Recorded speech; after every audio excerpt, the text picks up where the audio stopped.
Tensions were running high in the town of Kovrov, where a jubilant communist revolutionary underground had been fighting the SZRS for years. With the fall of the dictator, the short-lived socialist-led public uprising, and the perceived weakness and chaos of the central government, the hardened rebels were quick to declare the Kovrov People's Soviet led by the Workers' Council, which they established at the local fertilizer plant. Of course, the local revolutionaries would be leading said Workers' Council after all. Who else was qualified? The Russian army was under command to maintain peace and stability in the transitional period, and the local commander didn't just share the general disdain the army had for red revolutionaries, but had also lost friends and family to assassination attempts during the guerrilla war in the years prior, and was thus very much disinclined to tolerate any such nonsense, or, in fact, even give warning. Haphazard barricades had been erected in the streets out of furniture, overturned carts and anything else that could be requisitioned, but they did not expect to see the group of tanks from the local garrison reserve to be formed into an impromptu armored company. No warning or quarter was given, and after a brief exchange of fire, the red flag of the Kovrov People's Soviet lay among the bodies of the few revolutionaries who dared to man the barricades. In the aftermath, the local commander was honorably discharged, and a regional commission of reconciliation added yet another binder to the growing pile of cases to be reviewed.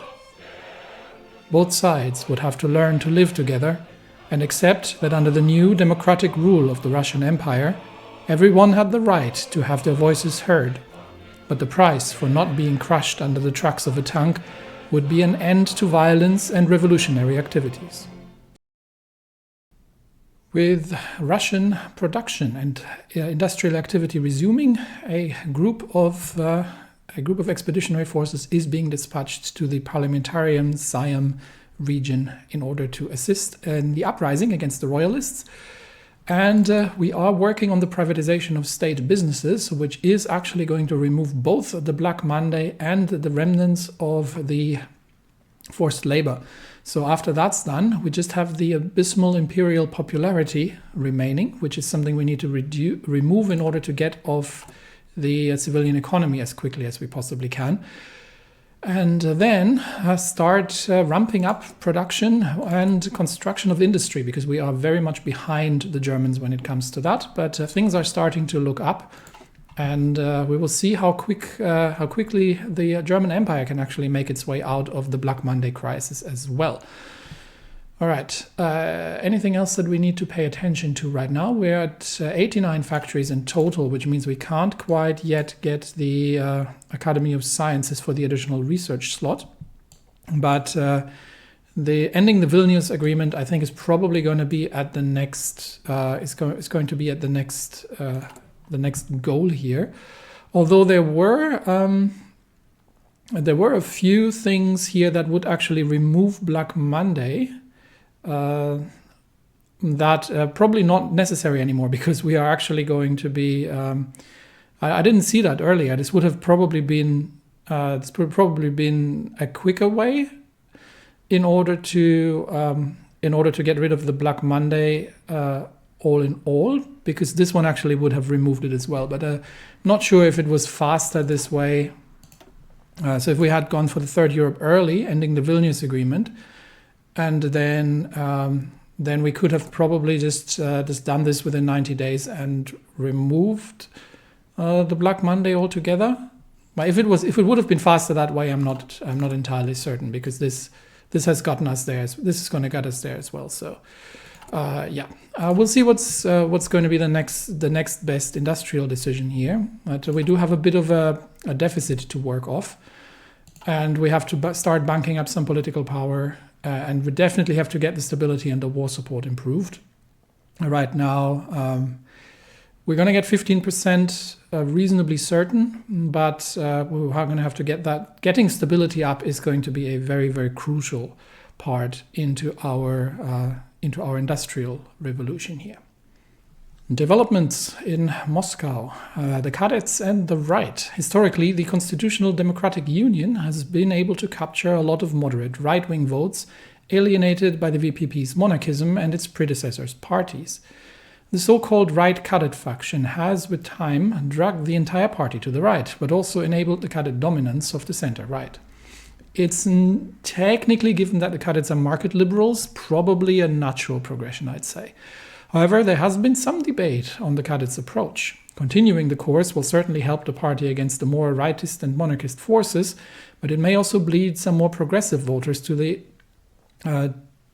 Essers. I'm not sure how to pronounce these. Alternatively, is it mean the socialist revolutionaries, the SRs? Maybe. Alternatively, returning to the Kadets' more progressive roots would certainly improve the reputation of the Kadets as defenders of Russian liberalism, but it wouldn't come at the expense of right-wing votes. Okay, so currently the Kadets are projected to be in the lead, to lead a new faction. So we can improve, we can attract more conservatives, which is going to reduce the overall popularity of market liberalism, but reduces right-wing anger. Or we can improve the overall popularity of market liberalism, and the right-wing parties will be doing better in the election after that. I do quite enjoy the idea of reducing right-wing anger. So while we are now economically, the Kadets are sort of the center. So we've got the more socialist on the side, Kadets in the center, and we've got the monarchists and the more far right people that are holding the other side. We could what's the overall popularity? So currently market liberalism. So if we're looking at a Kadet-led coalition, if we're reducing the overall popularity of market liberalism, which I would assume becomes the sort of leading ideology or leading party popularity, that is going to be costing us a bit. So right now the Kadets are at 12%, and the VPP is at 9%.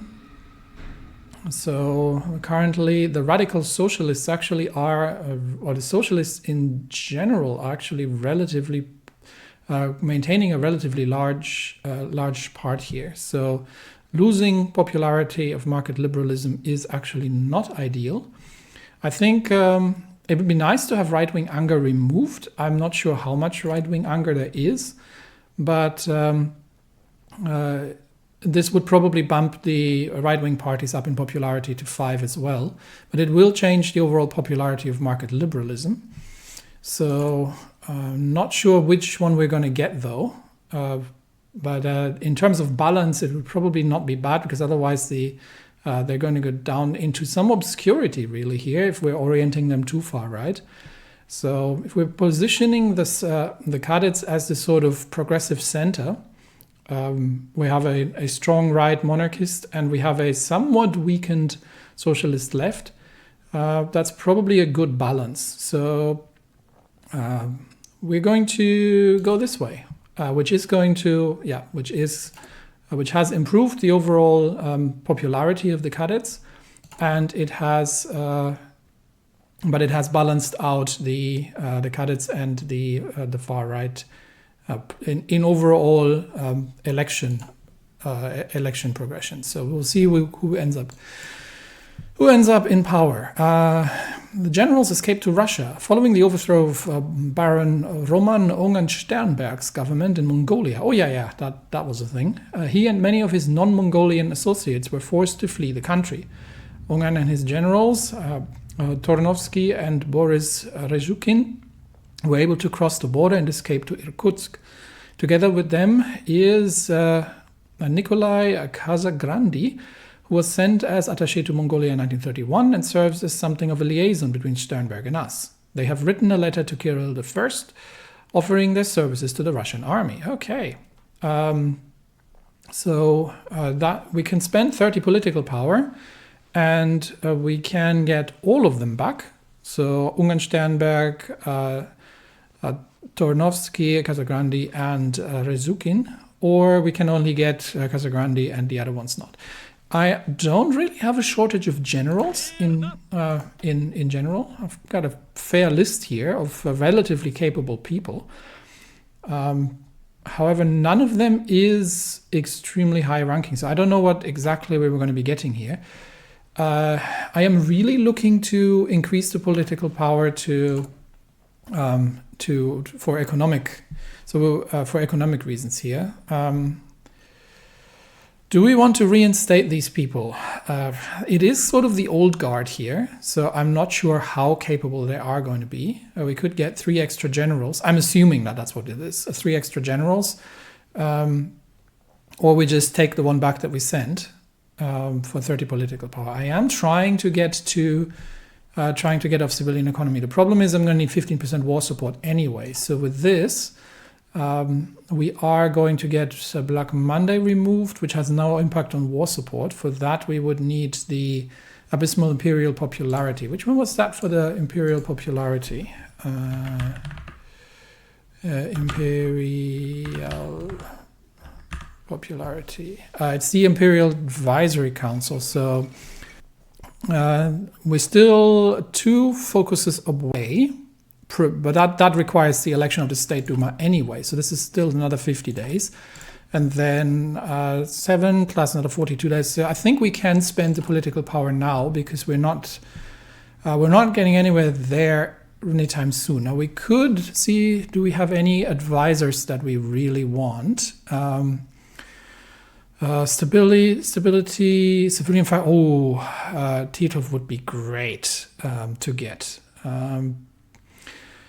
So there are really a lot of things we need to do in order to get our industry off the ground. Is there anyone else who is good for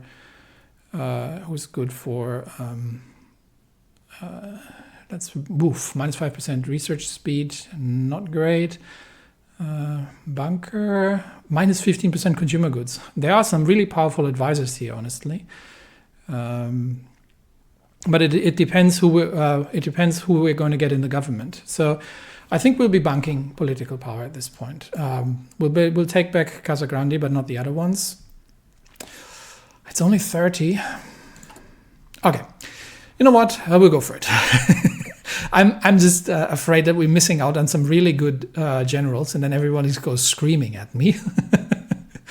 We'll gamble the political power on getting everybody back into the army, and if I'm wrong, then we got some generals we have no use for. But it sets us back a little bit in terms of political power. But yeah, we'll get them. So let's see who we got.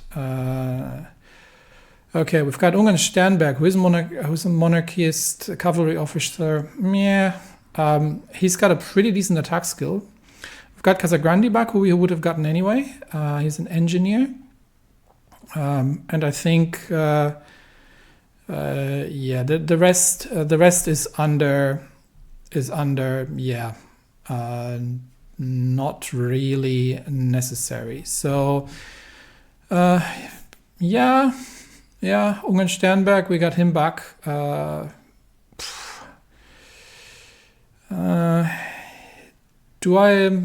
could have done without. I think would have been worth to save the political power. But anyway, we live and learn. Dublin Olympics. Olympic Games were held, showcasing the capital of Young Republic. The Games have proven a large source of pride. French and British delegates have been absent, syndicalist powers unrecognized. German and American athletes have been the most success. Irish athletes has perm above average. Okay, we kind of participated. All right, yeah, probably could have saved the political power, but hindsight, it is always 2020. Okay, the far left. I know her. We've seen her before. Maria Spiridonova. It is fair to say that relations between the left and right socialist revolutionaries have never recovered from the Russian Civil War. Despite formal unity during the interwar years, it was largely out of respect for Chernov's efforts to keep party unity rather than genuinely burying the hatchet. And the naysayers in the left SRs who have always opposed the right's more parliamentary direction, felt validated after Savinkov's regime and cheered as the SRs were forced to return to their roots. However, there are talks of a temporary electoral pact between the halves of the SR party, especially in regions dominated by the radical Democrats. The left SRs are requiring some, I think that's really what that meant, requiring some political concessions from the right SRs in exchange, but their help would improve our chances in general. So we can get the, so we've got the far left, which is the sort of purple color, and we've got the orange, which are the socialist revolutionaries. But I am definitely not paying 2% base stability for that. Honestly, that is not happening. So the socialist revolutionaries will not be cooperating with the far left, and they can balance each other out, honestly, because I am not planning to go for a... I've already sent the cadets onto a more liberal, centrist liberal side, so the left can remain divided and figure out how they can be not revolutionaries. Okay, the divisions in Siam have arrived, so let's see what the situation is on the ground here. Rather fractured. It looks like the south is probably the first region we're going to be. Unfortunately, that is mildly hilly and jungly, but there are some plains here. South is probably going to be the first one we can make a good effect here and clear out the southern. We have a supply hub in Battambang, so nothing is in their immediate threat. There's an encircled division in the north. So I think if we can clear out the south, then the path to the north is relatively open. So let's assign a field marshal.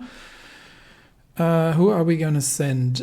We do have Wrangel, but I think Markov is an armor leader, so getting him in on that will be reassigning him. Take a moment to get him into place. And then we are going to be operating out of Battambang with the target of taking Phnom Penh and clearing that up. Can we send... no, we cannot send an air force, but it looks like we have green air, so that's not bad. So let's get the... let's rapidly railroad the tanks to Battambang, and then we are going to slow things right down and see where we're going from there. Okay, this is probably important. The Showa restoration. Reports from Tokyo for the past few weeks have been scarce, but now few can doubt that Japanese democracy is dead. Following the failure of the government to crack down on the nation's nascent syndicalist movement, conservative officers conducted a coup d'etat, ousting the prime minister and establishing a military dictatorship. But even this has proven temporary. Officers aligned with the rival restorationist faction have launched a counter-coup. As the streets of Asia's greatest city run red with blood, they have announced the Showa Restoration, a restoration of ultimate power to the emperor and the rebirth of Japan free from the corrupting influence of syndicalism, democracy, or Western influence. So the Japanese Empire is back, and it is very much a national populist imperial force. So we can expect Japan to have probably imperial ambitions around Asia. We shall see how that ends up turning out. But for now, that is something that we will have to deal with. But for now, we are... we've got the divisions over in Battambang. We'll have to give them time to unload the tanks and get everything organized. And then we will be assisting with wiping out the enemy troops here. And the Netherlands have joined the Reichspakt, which means that Central Europe is rapidly falling under German control. So that means additional resources, probably from the additional resources from in terms of rubber and oil for the German war machine, and that is going to make things significantly harder for what we have going for us. But it is what it is, and we will have to see how things end up going. All right, The front lines have just been extended here, which we are not partial to. So let's join the fray. The tanks aren't completely organized yet, but we will join the move towards Phnom Penh, and then to cut off the defenders in the north here. The Romanov fever. Dmitry Romanov has put his entire fundraising organization behind the electoral bid of the All-Russian Patriotic Party. The Conservatives now seem to be using the image of the Romanovs to good use, from major cultural events in former palaces to even the endorsements of some metropolitans. It genuinely seems like a new page has been turned, as in the past the Conservatives sought to avoid too close a relationship with the controversial Romanov family in hopes of appealing to the liberals. But after Savinkov, all of this has changed, and Romanovstalgia has become more and more common. So the monarchists will do better in the election. So the Conservative, it looks like we're going to be getting a center-right coalition if this continues. I can reduce that to balance it more, can reduce the campaign. But honestly, I think having a bit of fervor behind, this is sort of what we want. We don't want to go too far right. But we do want to get the constitutional democratic union, and this would, I think, require the cadets to. This would require the cadets to take the election. I might be wrong here, but I think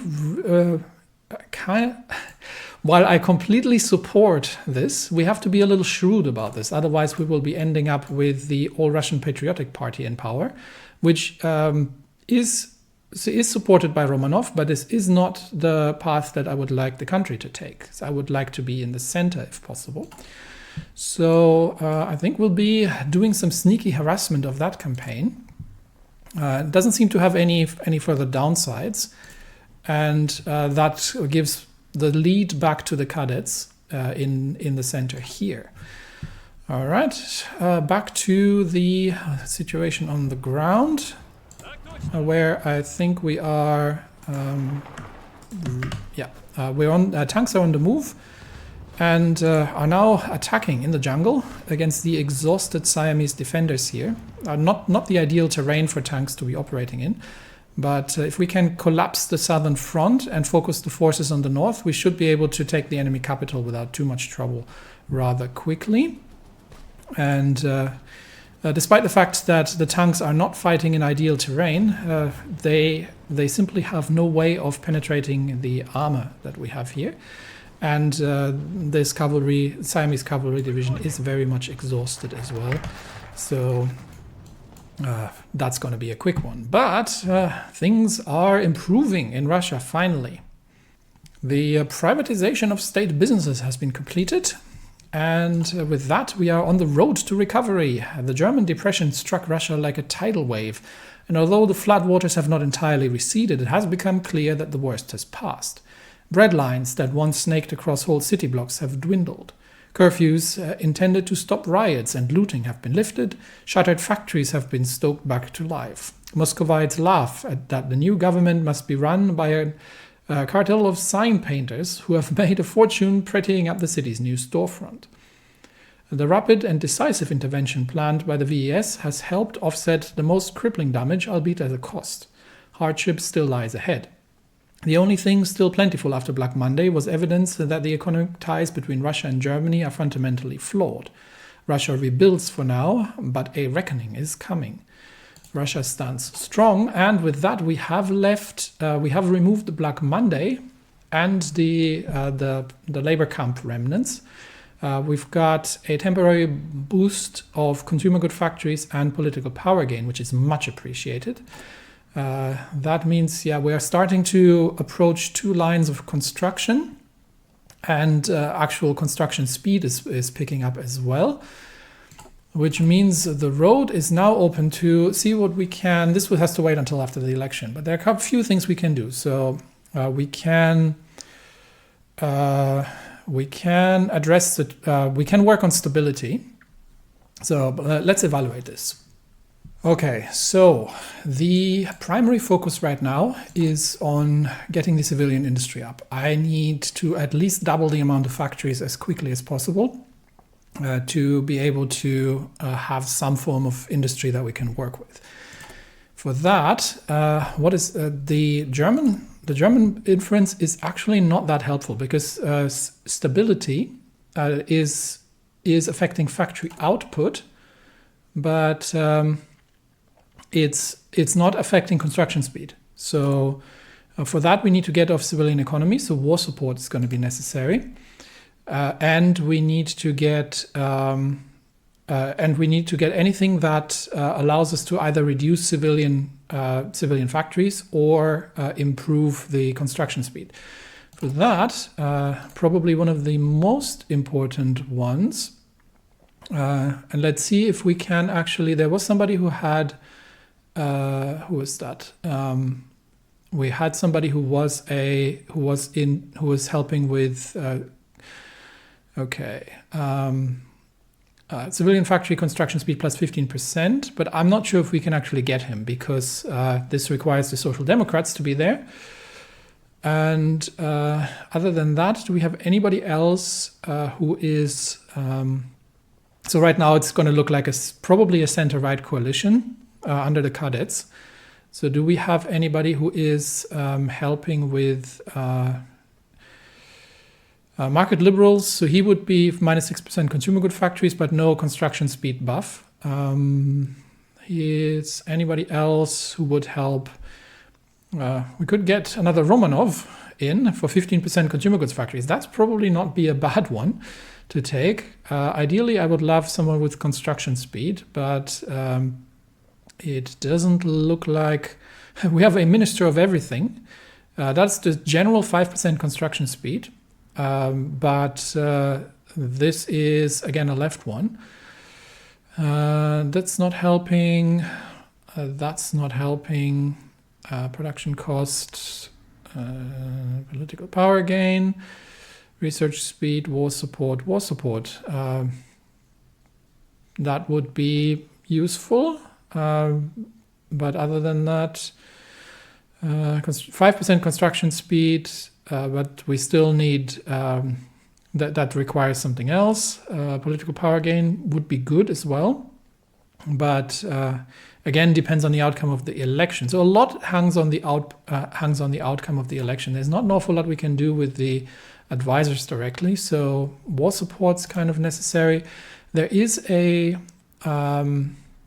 so we can either go for the sort of post-revolutionary tree here. This is 10% stability. It leads to something that gives us 100 political power, which is good. We can get this, which is 5% stability plus political advisor cost and compliance gain, not really happening. 10% stability, actually. This is some stability. This would be the election. That one way we're not going. And this one would be another 100 political power. So there are a few focuses we can do. And that can get us quite a bit of political power. Then we've got the focuses here. This is research. This is synthetics, which we're going to need if we're going to be building aircraft. And this is all more economic, but more like resource. There was something where we got free civilian factories, I think. I'm not sure if it was anywhere here. This is one civilian factory for free, but none of these. This is synthetic refineries. This isn't doing an awful lot. So I think we can do this just to unlock it. 5% war support gets us closer to getting off civilian economy. But it's a 70 days for the two. Plus it enables us to build up the foreign policy tree and then return here. So we can probably do this relatively soon. And first, anything. I'm not sure what the cultural charity fund is doing, but unlocking unlocking the 100 political power is quite nice, although it's 42-day 42-day focuses. So this is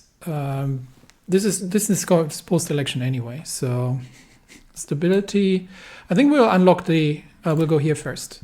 This is going to increase world tension, but it is going to enable us to end the Vilnius Agreement, which I think we are going to have to do. But it requires political power as well. So right now I want to focus on the industry as much as possible. And probably the best way to go about this is going to be, we are doing the construction too, but that's going to take a while still.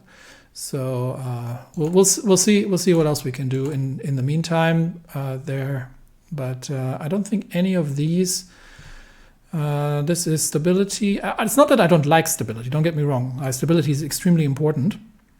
But I do want to not miss out on construction, and probably the best way to do this. This one would be kind of good. That's 3 civilian factories, but it's going to take 90 days to get it to naval dockyards. Probably not going to do that one or that one. Political power gain, also good. So there are a few things here we can do, but reducing the consumer goods is probably going to be an important one early on. So probably if we can get to get any political advisors to help with that, that would be good. All right, we have Shatilov in place, and we are working our way through the Siamese defenders here. Quick counter attack, but that's not going to be doing anybody any good. And I think we can reduce this exhausted division relatively quickly. But things are still moving politically while we are working towards the election campaign. Oh, and the return the favor has completed. Okay, so we got some political power out of that, but I think that was pretty much it. Yeah, we've got the influx of capital that is temporary, and we've got the restriction on the SOR. Which one was the SOR? That's the authoritarian democrat under Kirill himself. In a recent court case, the anti-Svobodnik laws were successfully utilized to block a local SOR-aligned newspaper from publishing articles inciting anti-democratic hatred. The case was contested in the Court of Appeals, but it seems like the Assembly for Russian Unification could legally be banned based on their association with the SZRS. There is broad support for the party's ban, and some small protests in Moscow have flared up, calling for the suppression of these Svobodnik bootlickers. However, the right-wing and even some liberals are generally offensive, if only to avoid the precedent of banning established political parties for vague reasons. Yeah, I'm sort of agreeing with that, but let's see what the impact of that is. So we can basically say, look, just because you disagree with them doesn't mean we can start banning them, which is something I've been against. That would give us 1% stability and give the right-wing parties a boost, or we can increase right. So we're going to increase somebody's anger either way around. So in that way, I would say. Yeah, we just have to make sure that we end up with the. I don't know how much influence I'm going to get in the end. I would really prefer to have the Constitutional Democratic Union as the direction we're taking, rather than the All Russian Patriotic Party. I just don't know how much influence we're going to be getting there. So this would get the cadets and the right wingers back up to equal footing. Or this would remove impact on the right wing side. No, I think we're sticking to principles here, and we'll say we are not banning parties simply because we disagree with what they have to say. So everyone disagrees with everyone else, but everyone's got to have a voice here. So we'll do that, which is once again getting them up to par. So we will see how that ends up. We'll see if we can push it a little bit further to the left again with the next decision when it comes up. But back to the situation on the ground, where we're still trying to break through that relatively unorganized cavalry division, but the terrain is really not helping. Ideally, not fighting in the jungle here, but meanwhile, next political decision. Sorry, we're bouncing a lot here between things, but Boris Davidovich Kamkov's pamphlet, "The Truth Behind the Resistance, or the Socialist Popular Front That Toppled Savinkov," has been spreading massively, spread by both the left SRs and the Radical Democrats. Kamkov's demagogic thesis is that the liberals and conservatives were quick to bend the knee for Savinkov, ultimately more concerned with their wealth than their freedom. It's the usual left-wing agitation. It's not completely without merit, though. Meanwhile, it was the proletariat who stood for democracy and ultimately took up arms to overthrow the tyrant, which is also not incorrect. Unfortunately, they say, the army stole the fruits of the revolution, but the coming elections give another chance for the Russian proletariat to rise up. We can suppress that, or, I think it's not wrong, but it's also not helping anyone. We might be suppressing the this cost me political power again. Might be suppressing the pamphlet simply if it was just the left wings doing better, then I wouldn't have minded. But I don't want the cadets to do worse, because I do want to have a liberal, centrally oriented. I want to anchor the government around the center, the liberal center, and as such, we are going to have to go this way, unfortunately.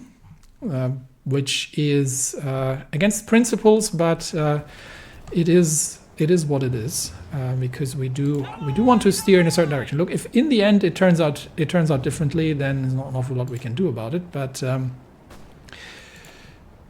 we do want to do our best here to try and get the result that we are envisioning.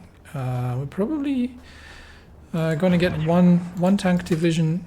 Okay, I just like to have a single tank division there, and then assist in the north, while the second, so we get the third mechanized to already follow up and attack the port, while the second is pushing north to clear out the overall situation.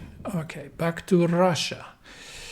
All right, what's up now? Ethnic and religious minorities are quite a sizable voting group in Russia. Yes, it is actually a quite multicultural state. They have generally favored the more liberal parties. Many of these regions have traditionally voted for the Socialist Revolutionary Party, but the grasp of the PSR has weakened a lot during the past decade. Many regions were even lost to the ZSRS and are now being eyed by many different parties. A tactical voting pact by the RDP and cadets could dethrone the Socialist Revolutionaries from many of these electoral districts. So we can either boost the Socialist Revolutionaries, or we can improve the cadets for 15 political power. And I think to balance that out, that is actually not... so in both cases, so either we improve radical socialism, or we improve social democracy and market liberalism, which is where more that I am leaning towards. So this is a left-wing outreach from the cadets, but it costs me 15 political power again, unfortunately. Okay, we'll spend the political power because I do wish to have the cadets leading this, if possible. And with that, we are starting to look more of a balanced outlook, all in all. Okay. I do have to stop spending so much political power if we want to get the economy going, but willing to go for it on the basis of the political decisions here. Okay, so there's a marine division here that is running some defense, but I think we'll be taking off we'll be taking the southern port of Kampot, and then anyway, getting back to European politics. Okay, what is it now? Polish National Committee. So Poland right now is part of the Reichspakt, obviously, under August the 4th. and we're not particularly in favor of them, but stability isn't great. There is definitely a polarized society in there, and they're obviously suffering from Black Monday. How does it look in Germany, by the way, stability-wise? Yeah, they're still struggling. Okay, but the Russian-Polish relationship is a stormy one. But there's one thing that can both agree on. Germany is their natural enemy. Could we sow some discontent in the Reichspakt? As long as it doesn't cost me too much. This principle has guided Roman Dmowski's cooperation with the Russians for almost half a decade now. Originally, this well-known Polish statesman headed the Polish National Committee for the Entente, but after the French and the British revolutions, fate brought him to Moscow, the only Entente government still standing and continuing to fight against the German oppressors. An alliance was made. The Russians would support his underground fight against the German monarchy in Poland, and in exchange, his Poland would be an ally to Russia. His name and party, the National Democrats, commands enormous respect among the Polish right, one we can utilize to destabilize King August's monarchy to our own gain. At what cost, though? Okay, we can fund the Polish activists, or we can ignore it, but at no cost. I see no downside of this. We can strengthen the Polish nationalists politically and cause the Germans some grief at their borders. And I don't see any immediate trouble with that. It's got historic precedent, so we may as well do it. No outcome. Is that causing any... no. There's nothing really out of that. All right. Back to matters at hand. And yeah, we are starting to be a little bit more involved in foreign policies here now. So we'll be swinging north. We're still fighting through the jungle here, but we have the momentum behind us. And despite the fact that we're suffering from relatively low organization, oh dear, things are getting interesting. They've cut off the. If you're not paying attention, they've cut off the supply lines in the north here, near Battambang. That is bad, actually. But if we can retake the port, that should work out. But we do have to deal with the situation at hand for now. All right. Let's begin with Admiral Kolchak.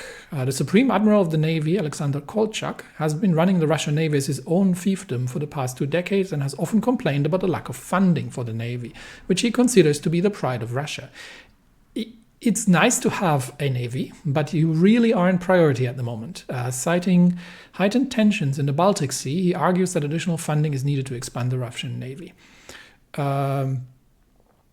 So we can either spend political power or... great. I really don't want to spend the political power now, but I have the assumption that this is going to redirect some things into naval missions. Like he probably wants to have... I don't know what the... if we do not complete a Navy focus within the next year. Okay, so he wants a naval focus. That's a 28-day focus within the next year. So 28 days, political power gain per day is 1.1. So that's about 30 political power to do it, although we do get something out of it. Or 25 political power to tell him to be quiet because we have different problems right now. I think I have to spend the political power because we have 1 year we're really going to try and focus on the industrial capacity here, and I don't really want to be sidetracked to do a naval focus. Although that is basically a credit for a year for 25 political power. We can defer the political power cost, which means we might be able to get something done in the meantime. Maybe, do we get any industrial focuses? We could try to get this one. That's a 10% civilian factory construction speed one. We could get that one in for the time being, and just generally boosting. Yeah, I think we'll take it, and we're going to really try to get to the. I don't think any of the theorists had any of that. No, but I'm going to try and get the construction speed concern done as quickly as possible. So we've got that going, which means, Navy demands. We are going to have to. We actually get 20%. We only have to complete 50% of the evaluation, and we've got a year to do it. Okay, that wasn't actually a bad decision, because we actually get 20 political power out of it. Solonovich and the Stabskapten movement. A bodybuilder, a martial arts master, a journalist, and a writer. Ivan Solonovich's career has been a curious one, and he can justly say to be one of the most famous conservative thinkers of the new generation in the 1920s. While working as head of physical education in Petrograd, he founded the People's Imperial Stabskapten movement, explaining that the Stabskapten, or staff captain, this is a German word actually, is someone who runs the unit while the commander is away. And the commander obviously referring to the Tsar. The Stabskapten movement is primarily focused on physical training. They organize sports events, spread information about healthy lifestyles and the evils of alcohol. No vodka, and run weightlifting and boxing competitions. But they also serve as an ideological movement, one whose members are encouraged to read Solonovich's writings and proclaim people's monarchism. Thanks to the tireless work of the four Solonovich brothers, the movement has spread from Petrograd to Moscow, Novgorod, Smolensk, and many other cities. Now that the Tsar has returned, the Stabskapten movement has surged greatly, and Solonovich's writing on people's monarchy have been spreading faster than ever. The captain is back, and the Stabskaptens can focus on serving his will, content in knowing that they remained loyal despite all adversaries. So, does that change things?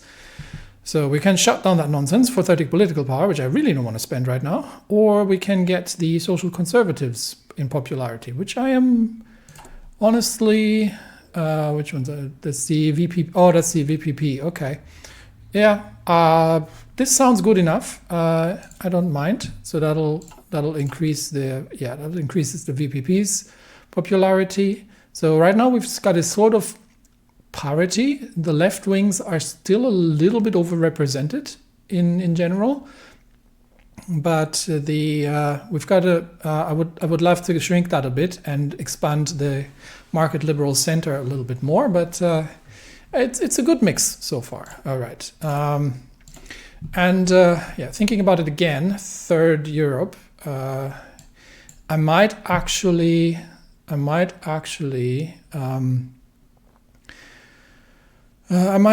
shortcut. I might actually disable that for now again and switch to this one, because if I can get 100 political power, and this one is 42 days, 35 days, 35 days. But this requires the election. So this one's faster. Election is going to be in 38 days. So what we can do is we can finish this and then get the election through and then work on that to get 100 political power.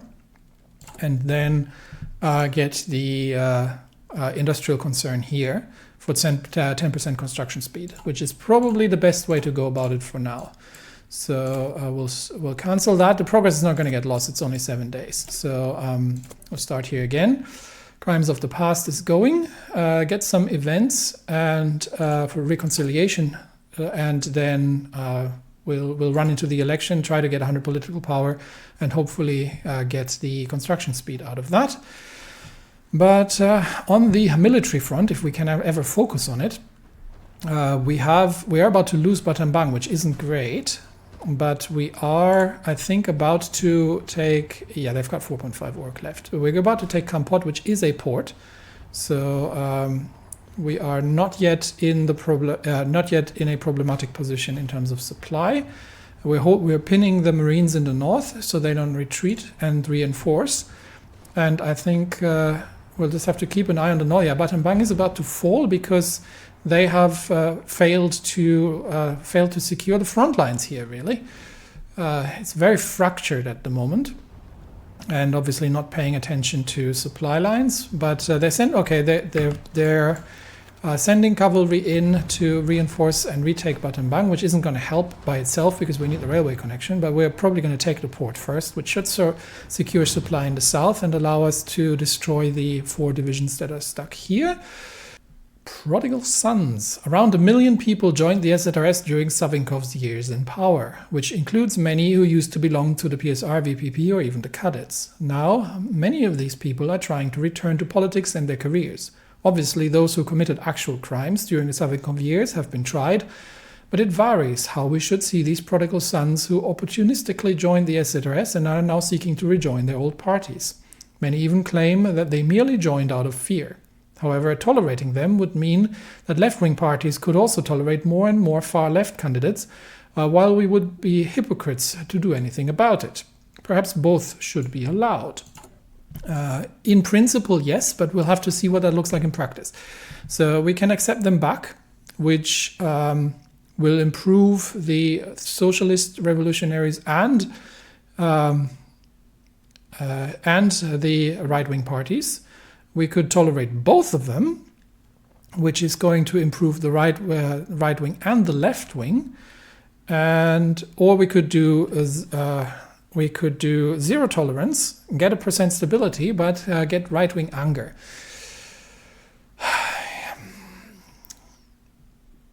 In order for balance, so this would. Authoritarian democracy 3%. This would be 2% for syndicalism, actually, or zero tolerance, which will cause quite some anger on the right. I don't think zero tolerance is. I don't want to run into. I don't think that's the right way to go about it. Yes, there would obviously be people who turncoats who would literally just join whoever's in power. There will always be people like that, but you can't just exclude everybody, because then what you get is resentment and revanchism. So I am tempted to tolerate both right and left, or although that would actually, socialist revolutionaries and the right-wing parties would actually not be bad, because then we're balancing out the left wing a bit better. So let's do that then. And we don't want syndicalism necessarily to be on the forefront again. You know what? We'll go with principle again here. And we have a... we go with the principle here, and we'll have this at 466. Still potentially something happening. We will see, but we have to make sure that we get we'll try our best to get the cadets in power. But we go that direction. Every voice or every opinion has a voice in the democratic Russian Empire. Okay, how is this looking? We should be able to break them reasonably soon. Okay, we've taken the port. So now we can support the... we should have supply now. Or are we not actually holding the port? Oh, we're not actually holding the port. The port's over here. So, yeah, that's not going to work. So let's... this tank division is very exhausted. Okay, we'll have to... We're not retaking Battambang. I thought this would hold the port, actually. We will have to send the tanks here to Phnom Penh, and we will try to block the... to block the defenders and take the port. So we'll send our armored divisions in and try to retake. Oh, and they're coming in from the north here, because the lines are so fractured. This was really bad that they let this break. But hopefully they can finish off the encircled people in the mountains there. And we're fighting over in the plains here, which is a better territory for armored divisions. And we'll see if we can get the 2nd Armored in before things and hold Phnom Penh before things go sideways. Just keep them pinned until we have the 2nd Armored in. Coup d'etat in Algiers. Okay, that's the other side of the world. What's going on here? Thinly veiled military junta of Pétain has fallen to a coup d'etat led by his former allies Henri Mordac. The legitimacy of the marshal to rule had been steadily eroded by accusations of nepotism and corruption. An attempt to centralize power in his hands added accusations of tyranny to the long list of grievances towards him, precipitating the coup. Pétain is now in custody, and General Mordac has been elected head of state. Though the announcement that civil liberties suspended under the previous regime would be restored and promised an eventual return to full democratic rule, the general has announced that for the time present, a committee of national salvation made up of military men experts will work to retake the French mainland. Okay, so French Republic still dealing with their own situation there. But we are really going to have to try, and despite the fact that this is potentially painful, we are running very low on supply here. We do have to hold until the 2nd is in Phnom Penh. So we'll keep the attacks going. And the Yunnan clique over here is fallen into civil war. Yeah, everything falls into civil war in China. Not something we get engaged in right now, but we are trying to salvage the situation here because of the this outright incompetence of the absolute incompetence here of the parliamentary group. So let's see if we can get. No, we can't get the tanks too. They've retaken Phnom Penh, which is but we're getting some reinforcements. Okay, so the 3rd needs to try and reorganize as much as they can, while the 2nd is trying to retake Phnom Penh against, and we're going to be throwing the 3rd back in here against Kampot as quickly as we possibly can, in order to, low supply is the main problem here, just to prevent them from reinforcing any further. I'm actually almost tempted to send the 2nd south and ignore Phnom Penh, because we do need to take the port, and I don't know which way they're going to be retreating, but we also don't want to. I think we're almost through. If they can't reinforce Phnom Penh, we should almost be able to break through and take the port. If these guys can just make their way north, and they might be retaking Battambang. There is a division coming through here, so we might have a chance here, and more civil wars. We might have a chance here that they can that they might. I think they'll be retaking Battambang, in which case we're getting supply, and we don't have to fight our way through. They're retreating towards Kampot. So I think we will probably hold for the time being. And we'll be getting these. We'll keep them boxed in here, and we will hold position until Battambang is retaken, and then we'll move on the port, because otherwise we are unnecessarily pushing our troops too hard. So let's wait until that's retaken. 26 days for elections, still different coalitions possible. Again, not sure how much of a say I'm going to have in this. How's construction coming along? We've got almost 2 lines, but it's still slow going. And let's see. Okay, Battambang has been retaken, which means we should be getting supply anytime soon now.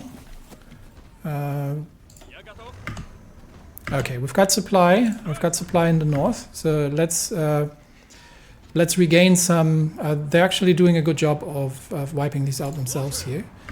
And we are at the edge of the Battambang supply lines in either way. But let the second regain a bit of organization, and then it can probably do this on its own. But we will be sending both tank divisions in. But let's not give them time to entrench themselves here. So let's begin. They should be they're not encircled. Interestingly enough, they should have been encircled. But let's wipe out these two divisions here. I think the tanks will now be a little short on fuel, but should now be able to destroy the additional division there. And I think they've managed to clear out the front lines. Yes, they have pretty much. So we're destroying 4 enemy divisions in the south, which is going to be the primary. And then I think we've got it under control once that's complete. These 2 divisions are still holding out here, but we're not going to let these 2 escape. So we'll be destroying. We will be destroying the. Yeah, they're starting to entrench already. We'll be destroying these divisions out in the open plains, take the port, and then swing and destroy the other 2. So that's going on. 16% stability is not great. But Crimes of the Past is going to improve stability as well, which at least helps with political power. So political power to work towards getting some boosts for our industrial construction here. And 2 divisions which should, by all means and intents and purposes, be encircled, but we'll see if they're falling. They should be falling. They should be surrendering here relatively soon, and then we can swing over and support the other side. This one is basically without organization, so these 2 should be going down reasonably certain. We're now starting to get reinforcements from the regulars, and I think with that the civil war should be almost over. There's still some royalists in the south fighting, but we can deal with that later on. One division left that hasn't surrendered yet. And then we can swing around and destroy the other 2 if they're still active. And then we'll be fighting. They're already attacking the enemy capital. So I think once the enemy capital falls, that's done. So let's move on. And we're fully supplied now. Let's move on and help with these 2 encircled divisions. And then we'll swing north. Capital is still holding, but we'll see for how much longer.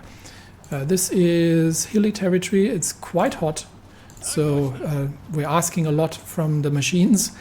But tanks are making their way through now. Never really had a chance to get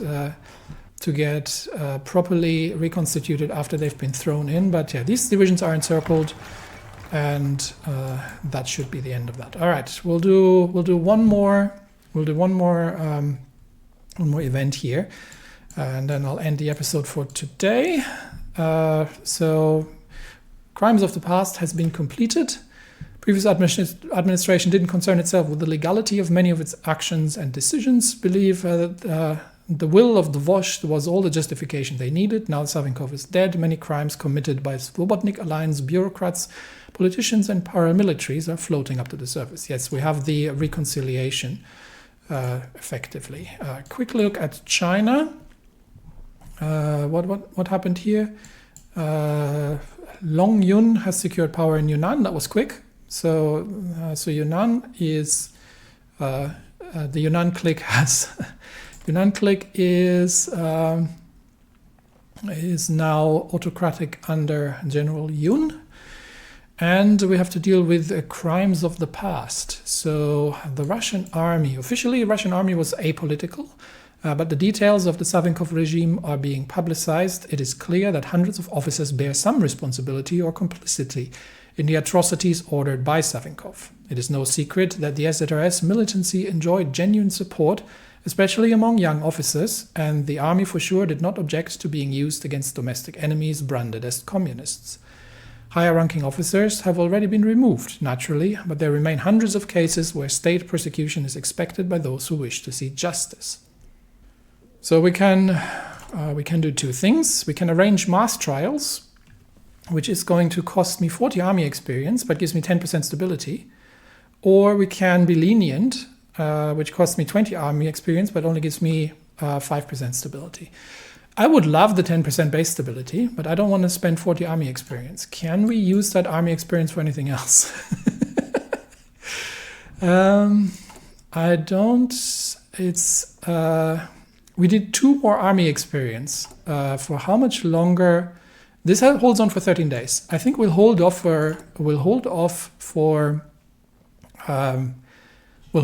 a little bit on this and see if we can use the army experience to get. Which one are we going to get? Not Suvorov Spirit. Professional Officer Corps is generally not a bad one. Legacy of the Whites, conscription laws cost be useful, but entrenchment speed, bombardment, quick improv, Cossack heritage, leader experience gain be also nice. Supply combat penalty on core is also pretty good, and cavalry unit design cost not really something we're dealing with. I think professional officer corps might actually be not bad. Although it's not army experience gain, it's division experience gain. Legacy of the Whites or that one? Professional officer corps.